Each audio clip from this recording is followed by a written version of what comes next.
Welcome back to Invisible Incorporated. I'm here with Cessseeezy today, and we will be discussing who we think the most important gods and guardian deities in The Legend of Zelda are. Please keep in mind that this list may not reflect your views, and in no way indicates that our views are more important than yours. Also, spoiler warning, as we will be talking about gods and deities from all timelines, some plot details will be revealed as a result. So if you have not played almost any of the Zelda games, then this video may not be for you. Lord Jaboon and other incarnations. Lord Jaboon is the protector of Nehru's Pearl in Wind Waker. After Ganondorf's attack on Great Fish Isle, Jaboon flees to Outset, sealing the cave with a stone doorway. Using bombs that Link obtains on Tetra's ship, the Hero of Winds is able to finally meet with Lord Jaboon. Speaking in ancient Hylian, presumably the same language from Ocarina of Time, he states, "The events we have feared seem to have been set in motion. You must have found the Hero of Time. I suppose it is up to the gods to deem whether his courage is true. I give you the guidepost of the gods, leaving the fate of Hyrule to the Hero of the Winds." It is assumed and theorized that Lord Jaboon is either Jabu Jabu or a direct descendant of him. Ultimately, though, Jaboon fails to protect the Zora and the Great Fish Isle. This leaves him as number 16 on our list. Xiphos and Cyclos, otherwise known as the Wind Gods in Wind Waker, both having shrines located on a small island right next to Dragon Roost, where Link can learn the Wind's Requiem, and also finds the other shrine dedicated to Cyclos has been destroyed. Although learning how to control the wind in this game is necessary for Link to complete his journey, these two gods seem to become irrelevant after the conclusion of Wind Waker. If these two Wind Gods had any other lasting effects into the timeline or any other parallel timelines, they may have ended up higher on the list, but for now, we leave Xiphos and Cyclos at number 15. Number 14, Valoo the Great Dragon. Valoo is the great sky spirit that resides atop the former Death Mountain, now known as Dragon Roost.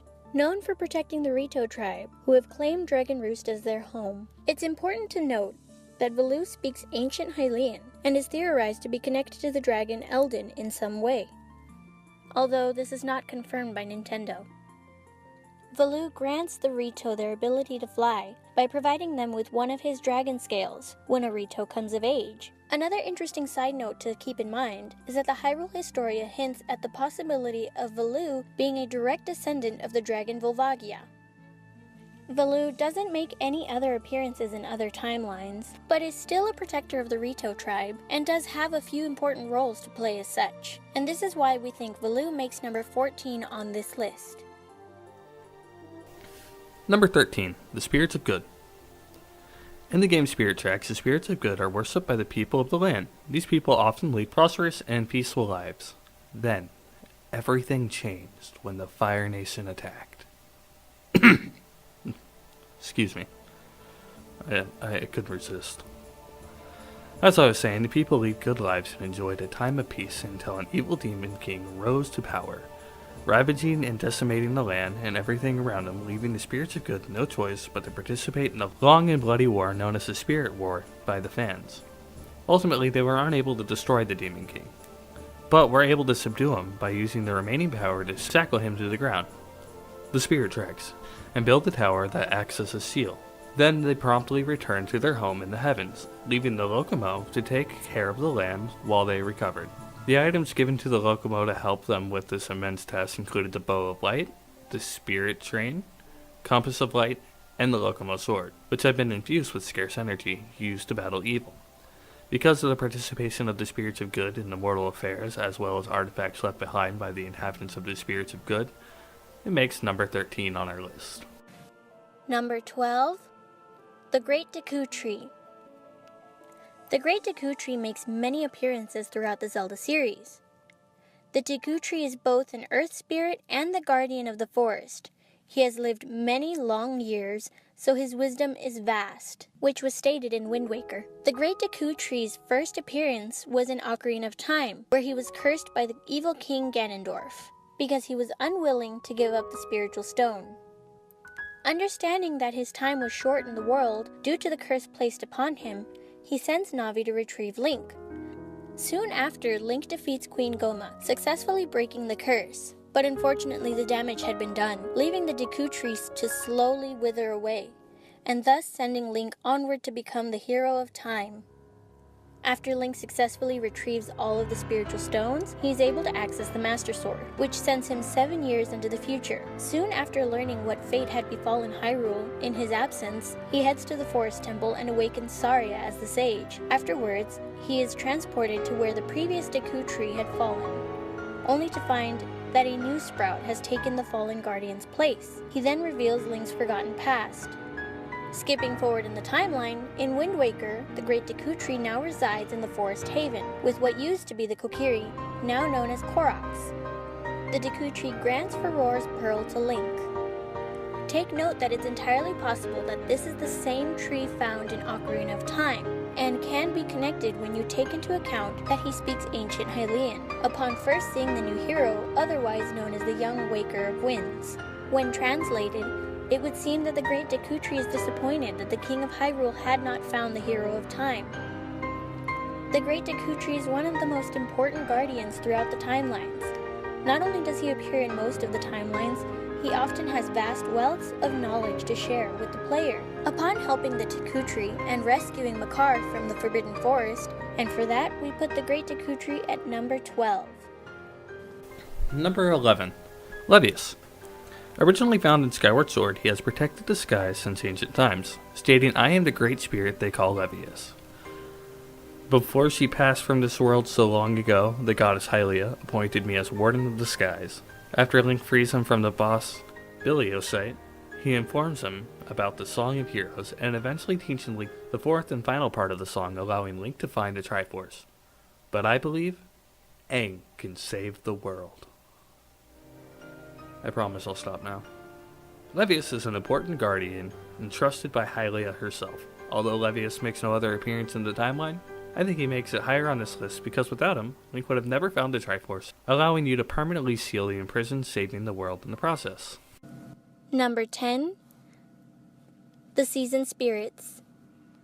While technically not as powerful as the Oracle Din, who can control the season at will, the Season Spirits take priority mainly because it is believed that her powers derive from the Season Spirits. There are 4 Season Spirits that can be found throughout the Oracle of Ages and Seasons, all with characteristics of fairies. The spirits grant Link the Rod of Seasons, which allows him to control over, you guessed it, the seasons. We think because of the purely destructive powers the season possesses over the world, the Season Spirits easily earn number 10 on this list.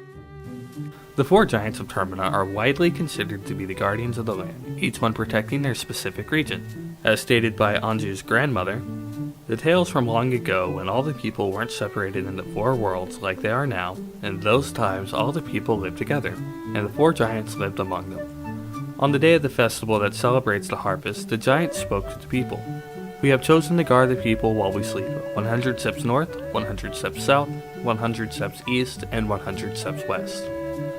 After dividing the land of Termina into 4, they told the people of the land, if trouble should ever arise, to call them using the oath to order.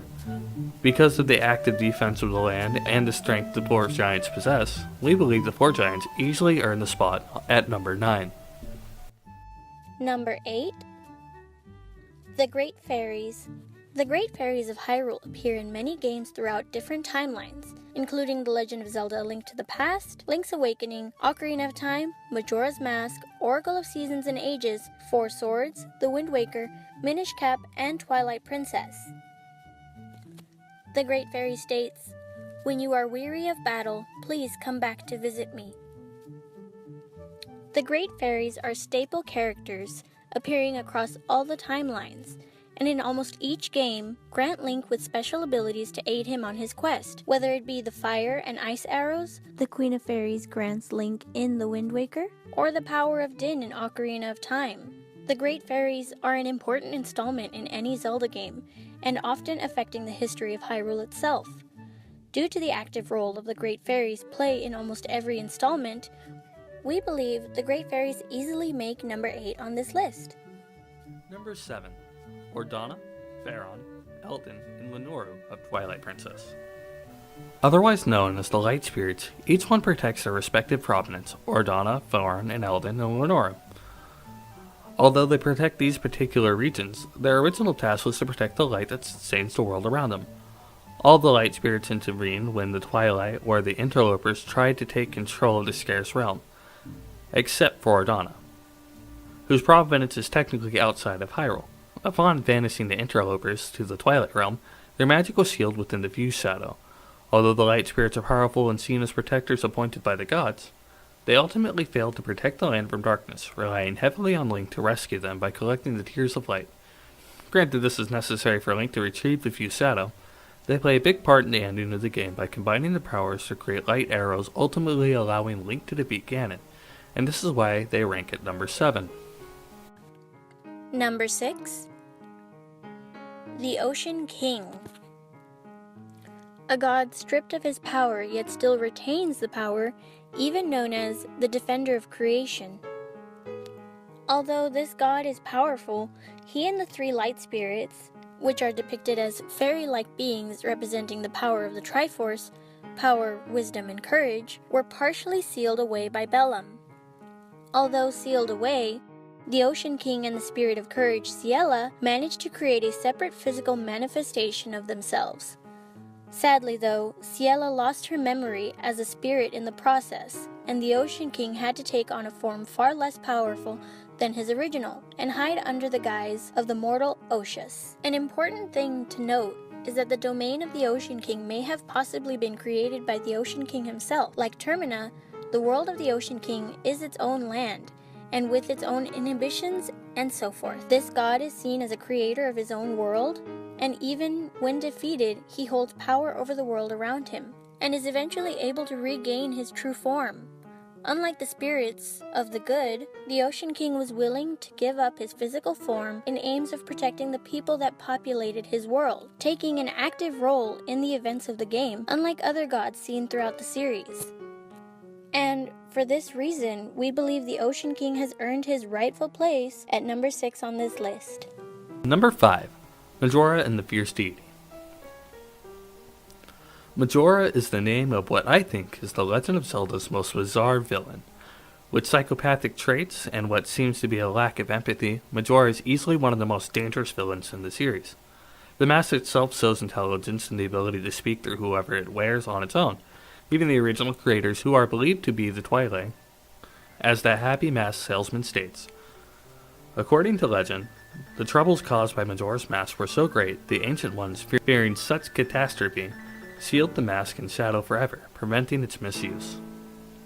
Despite the precautions taken by this lost tribe, the happy mask salesman was still able to obtain it. Although it seemed that he still struggled to get it, as he stated, I went through a great length to get the legendary mask. When I finally had it, I could sense the doom of the dark omen brewing. It was that unwelcoming feeling that makes your hair stand on end. And now, that imp has it. I am begging you, you must get that mask back quickly or something horrible will happen. The mask itself seems to amplify the dark desires of the person wearing it, or at least twist the desires of said person. In this case, Skull Kid, who has the habit of playing practical jokes on the rest of his Termina. Using the powers of the mask, Skull Kid sealed away the guardian deities, the 4 giants of Termina, and sent the moon on a collision course for Termina. Upon initially being defeated by Link, Majora abandons his host, stating a puppet that can no longer be used is mere garbage. This puppet's role has just ended. Little is known about the Fierce Deity. It is assumed that when wearing the mask, Link takes on the form of a great god. When Link wears a mask, such as the Goron, the Deku, or the Zora, he takes on the form of the spirit of that particular mask. It is important to note that the exact appearance of the original Force Deity may differ from that of Link, as seen in other transformations upon fighting Majora. As the Great Deity, you will notice an unparalleled strength between the two, easily defeating Majora with this newfound power. The fate of the world, a fight between 2 deities. This is what to expect when you give the hero time the ultimate power of a god. With everything at stake, it's easy to see why we put these 2 together at number 5 on this list. Number 4. There's one god who has a presence in all the Legend of Zelda games, consistent and constant like the flow of time. That's right, I'm talking about the Goddess of Time. Although this goddess is an unseen one, Her presence is often noticeable by Link. For example, when he plays the Song of Time in Ocarina of Time or Majora's Mask, giving Link the power to retrieve the Master Sword in Ocarina of Time, or by allowing him to go back in time by 3 days in Majora's Mask. Both games would be incompletable without the aid of the Goddess of Time, and as her name suggests, she controls time.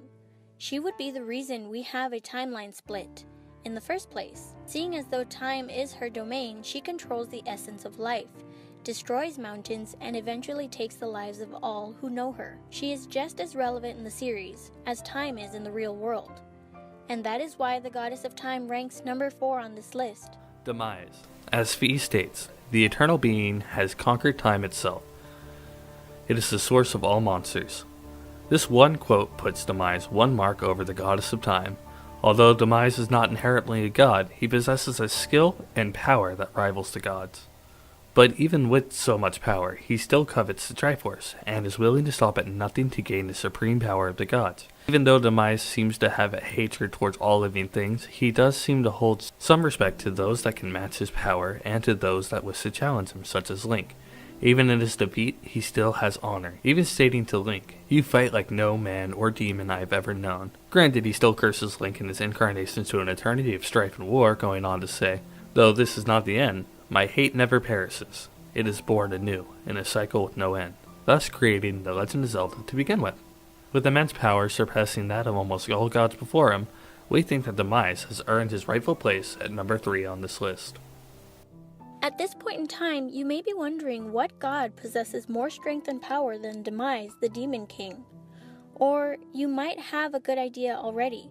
So without further ado, the goddess Hylia claims her rightful place at number 2. Passive and peaceful by nature, but still willing to fight for what she believes in, even going to war and sacrificing her godly form for what she believes is right. With her massive power, not only was she able to save the human race, she was also able to hide the Triforce from evil for millennia, even while technically dead.